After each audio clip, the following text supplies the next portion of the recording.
contacto y estamos en línea con una persona a la que ya hemos recurrido en un par de ocasiones y que estuvo unos días allá por Europa, estuvo en Alemania y más precisamente en el Salón del Automóvil de Múnich. Se trata de Diego Sorrero. Buenas tardes, Diego, ¿cómo estás?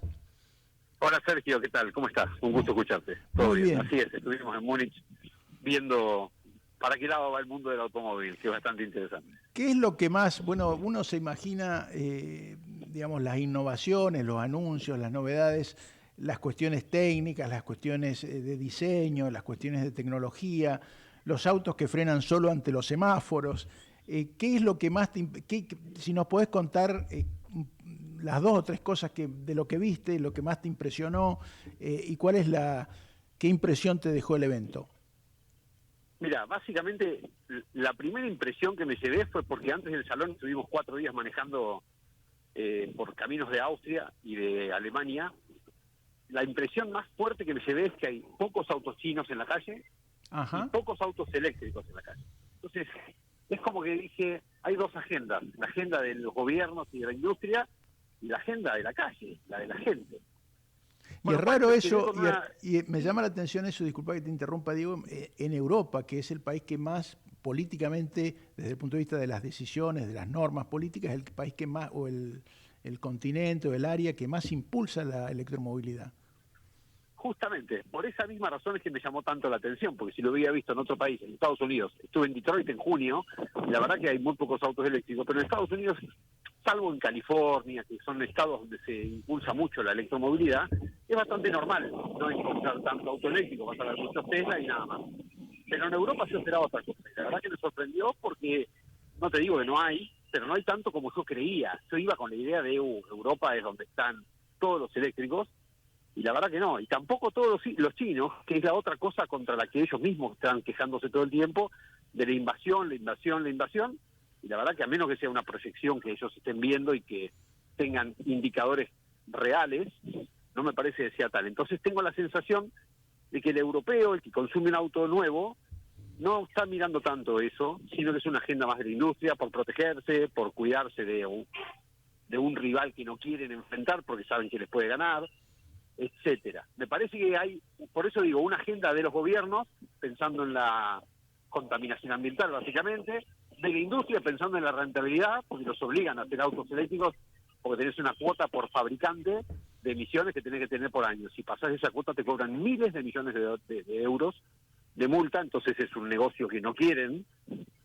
aceptar en esos términos, y no es la misma agenda la agenda de la gente. La gente no anda en autos eléctricos normalmente, son todavía muy caros, y el que quiso tener un auto eléctrico porque podía pagárselo ya se lo compró.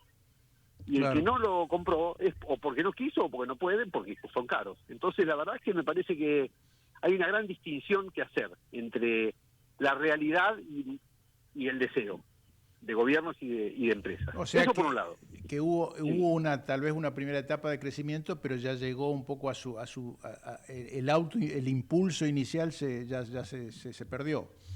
Sí, de hecho ya se desaceleró la venta de autos eléctricos, se desaceleró mucho, si bien sigue creciendo, crece a una tasa mucho menor de la anterior, y ya empezaron todos a replegar las velas y a plantear que el escenario es de híbridos y no tanto de eléctricos. De hecho hay una tecnología muy interesante, Sergio, que es la que empezó a verse más en este Salón de Múnich, que es la del auto híbrido de rango extendido, se llama. ¿Esto qué quiere decir? Es un auto que tiene un motor térmico, un motor de combustión, que anda con nafta, y un motor eléctrico, pero el motor de nafta, el de combustión, se usa como generador, como un motor estacionario, a muy pocas RPM, para generar energía eléctrica que haga que funcione el motor eléctrico. Y el auto anda con el motor eléctrico, no con el térmico. ¿Esto qué significa? Que el motor de combustión quema menos combustible porque consume menos, porque va a menos RPM, y al mismo tiempo te garantiza tener una extensión de rango de autonomía mucho mayor que la que daría un eléctrico puro por sí mismo. Los autos eléctricos, ya sabemos, tienen entre 300 y 400 kilómetros, los accesibles, digamos, los más caros, por supuesto, tienen hasta 700, 800 kilómetros, pero son incomprables, por lo menos para la mayoría de la gente. Con lo cual, este híbrido de rango extendido lo que te permite es llegar a 1000 kilómetros de autonomía perfecta, usando combustible y sin el riesgo de quedarte tirado sin batería, porque la batería se carga todo el tiempo gracias al motor de nafta. Claro, con lo cual Para solucionan eso, también el tema de la infraestructura. claro, exactamente, porque ese auto no tenés que enchufarlo. Se alimenta del motor de nafta. Claro, Y es eléctrico, pero no depende de enchufarse. Y esa es la clave. Y me parece que tiene que ver, ahí sí, con lo que la gente puede consumir. Porque es un auto mucho más accesible, es un auto en el que vos podés invertir, si querés comprarte es como comprarse un híbrido acá en Argentina. Hoy los híbridos están accesibles. No para todos, por supuesto, pero están accesibles. Los eléctricos siguen siendo muy caros. Y Entonces me parece que esa es la gran transición en este momento. Ese concepto de híbrido, ir por la avenida del medio, como se decía políticamente en un momento, Claro. por la ancha avenida del medio, acá la usó Toyota y es también internacionalmente lo que está ocurriendo. ¿Es Toyota la que lideró esto? Sí, porque Toyota es la única que cuando el mundo entero fue hacia la electricidad dijo no, nosotros no vamos a la electricidad por dos razones. Primera, porque los costos son altísimos y mucha gente no va a poder comprarlo, efectivamente era así. Y segundo, porque va a dejar mucha mano de obra desocupada. Vos pensás, Sergio, que un auto eléctrico tiene más o menos 250 partes que se mueven.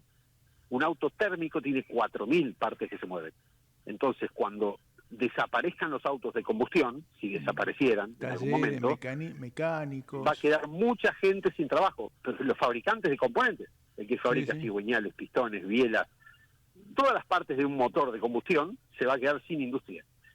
Y por eso, y fue interesante esto que pasó en Múnich, el gobernador o presidente, no sé, tiene un título distinto al gobernador en este momento, pero es como el presidente de Baviera, dijo que ellos no están dispuestos a perder más mano de obra. Perdieron 51.000, la industria automotriz alemana, que está básicamente concentrada en Baviera, perdió 51.000 empleos de junio de 24 a junio de 25. Y ellos están alarmados porque sienten que este es un proceso que hay que detener urgente, porque si no realmente se va a llevar puesta la industria. Así que es muy interesante lo que está pasando. La verdad, tenemos que mirarlo. Aunque parezca que estamos lejos, en realidad tenemos que verlo porque es como adelantarse al futuro. Muy interesante y además le da cierto, no sé si decirle que le da razón, pero se acerca en alguna medida a algunos conceptos de Donald Trump en Estados Unidos desde que asumió el gobierno. Sí. Bueno, es la agenda. Lamentablemente, así como estaba la agenda woke en algún momento y en otro ámbito, son agendas que se instalan y que uno podría decir que se instalan más por doctrina que por razón y por reales y verdaderas argumentaciones. Por eso es que cuando Akio Toyoda, el nieto del fundador de Toyota, dijo hace 10 años, nosotros no vamos a hacer autos eléctricos como prioridad, vamos a hacerlos como parte de lo que ofrecemos, pero no como prioridad, tenía razón. Y en Alemania, vos ves las Toyotas, que son BX4 se llama o algo así, Z4, no me acuerdo la sigla ahora, es el único auto eléctrico, 100% eléctrico de Toyota, se ve en Alemania, y que es taxi. Son muchos taxis. Y bueno, evidentemente hay que tener una mirada más global, un poco más macro.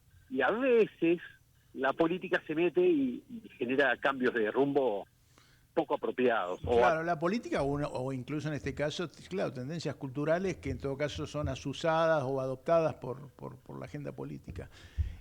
Bueno, a eso iba, claro. Y desde el punto de vista digamos, de lo técnico, del diseño, ¿qué fue lo que más te impresionó de lo que viste, Diego? Bueno, hay algo interesante también ahí, que es que como están llegando las marcas chinas, y las marcas chinas lo que tienen es tecnología, pero no tienen historia, los fabricantes alemanes tradicionales, Mercedes, BMW, Audi, Volkswagen, dijeron, bueno, vamos a hacer algo con la historia, que ese es nuestro recurso que no tienen los chinos. Vamos a impulsar la historia, a mostrar que nosotros tenemos 100 años de automóvil. Mira, hay algo muy interesante, te lo cuento como anécdota cortita. Vos entrás al museo de Mercedes-Benz, en Stuttgart, te tomás un ascensor, porque el museo empieza arriba, en el piso superior, y empezás a bajar por una rampa circular que baja a través del tiempo, digamos, y mientras vas en el ascensor vas escuchando el galope de un caballo. Y no entendés bien por qué. Cuando llegás arriba y se abre la puerta, ¿con qué te encontrás? Con un caballo, pero un caballo de verdad, no con una foto, un caballo. Que el primer medio de transporte. Que está al lado, claro, y el caballo tiene un cartel al lado que dice, la gente antes se transportaba o se movilizaba con un caballo. Desde que se inventó el auto, somos nosotros. Porque Mercedes-Benz hizo el primer auto. Entonces, esa historia los chinos no la tienen. los chinos tienen tecnología, diseño, costos, entonces lo que hicieron los europeos es volver atrás a reforzar su estrategia de historia. Claro. Volkswagen vuelve, los autos eléctricos lo va a llamar como se llamaron los anteriores, el Up, el Golf, el Polo, tenían nombres hasta ahora ID2, ID3, ID4, nadie los conocía. Mercedes volvió a ser una estrella gigante en la parrilla de su auto eléctrico, un sub espectacular, el GLC 400, es una estrella iluminada con una parrilla gigantesca que muestra que es un Mercedes.